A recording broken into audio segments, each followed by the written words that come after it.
Welcome back to the channel, everybody. Now, as we know, it is the January transfer window, and there's been a lot of rumours flying around. Me and Connor have got 8, so we've got 4 each, and we're basically going to grade the transfer rumours on a few factors.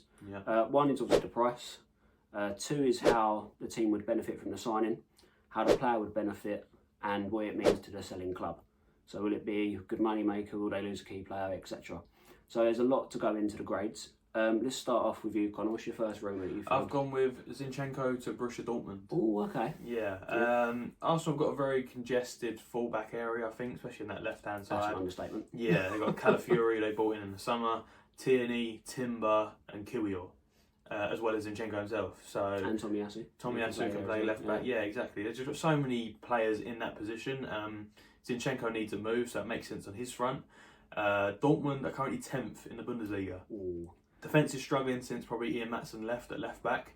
So there is a hole there. I know they've got Benzabani at left back at the moment, but they need someone in there. And Zinchenko's got that experience. You know, he's played in Champions League finals with City. He's played at Arsenal for a few years now.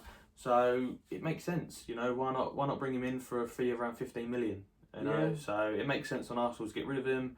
Dortmund to bring him in. So overall, I'll probably grade it an A. Because it just makes sense. Cheap.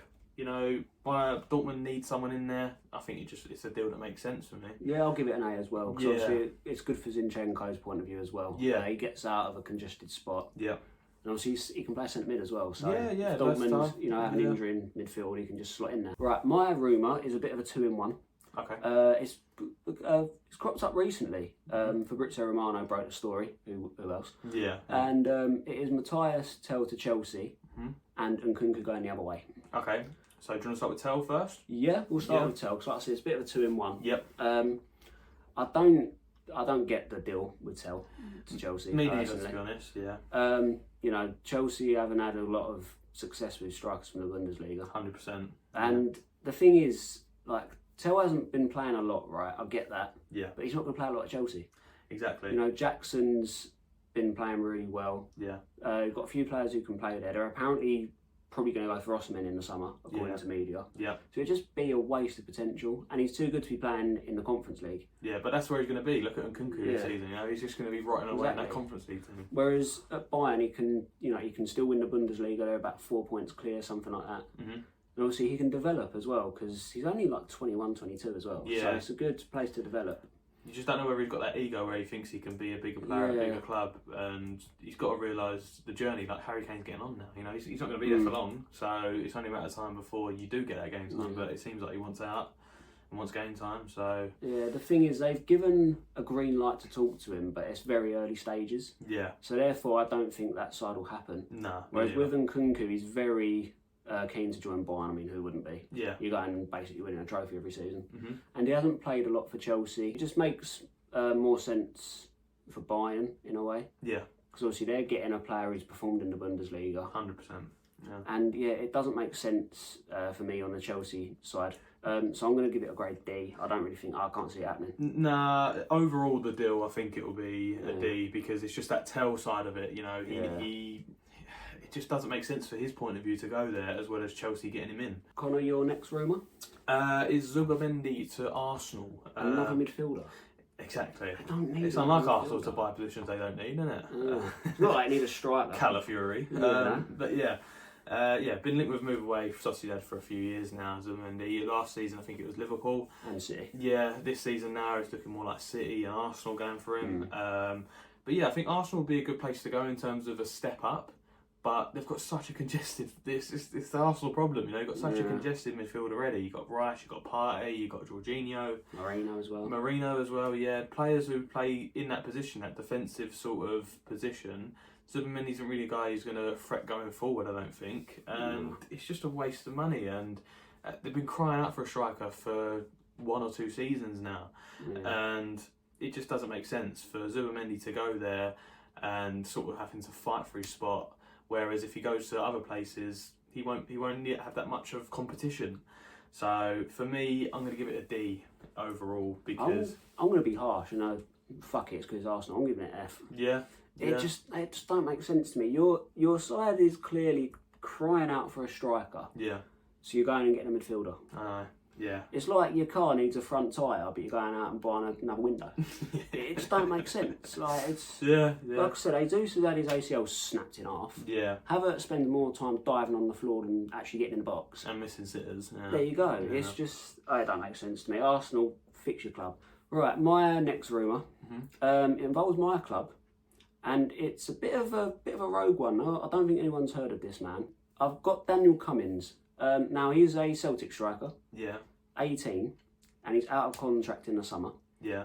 But this is the stat that really impressed me, and the reason I've got him down here. He's got 24 goals in the same amount of games. So he's scored in every game. Yeah, that's fair enough, yeah. The only thing that's a bit of a warning sign for me here is Premier League sides have signed Scottish League strikers before. Yeah. You think of Edouard at Palace, and they have gone to shit. Yeah. Will that happen if we do this? It is a big step up in it, Scottish Premier League to the English and at Premier 18 League as well. Yeah. But the way I see it, it's a free transfer if we do go for it. If we sign him in for the summer. Yeah. And if he's shit, we can move him on for a profit. Yeah. Or we put him in the reserves. Yeah, you've had so many bad lucks. You've had so much bad luck, sorry, in terms of that striker spot. Don't remind me. You know what I mean? We've said it in countless videos. Yeah.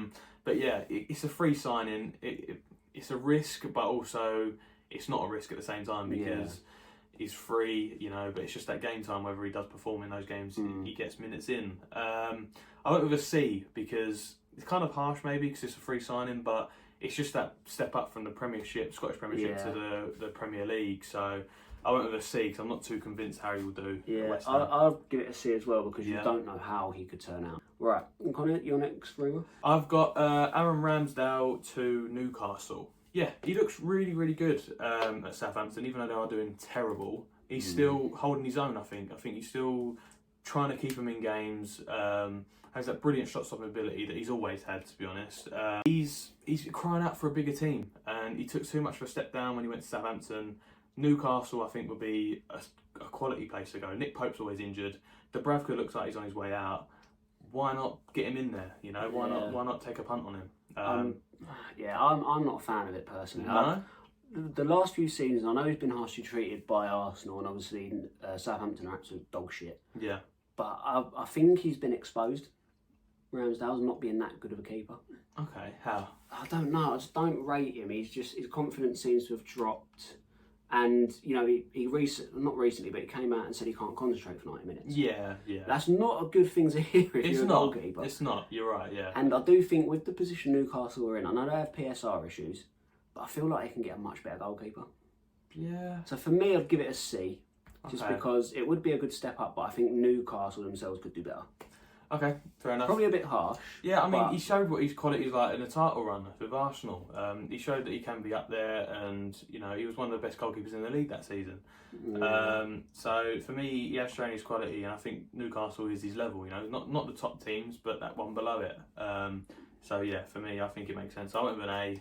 He's gone with a C, so fair enough. Right, and now to finish off our rumours, we've Napoli have just lost Kvaratskhelia, so they're looking for a replacement. The link I've been seeing is Garnacho. Yeah. Apparently he is the top target. Yeah.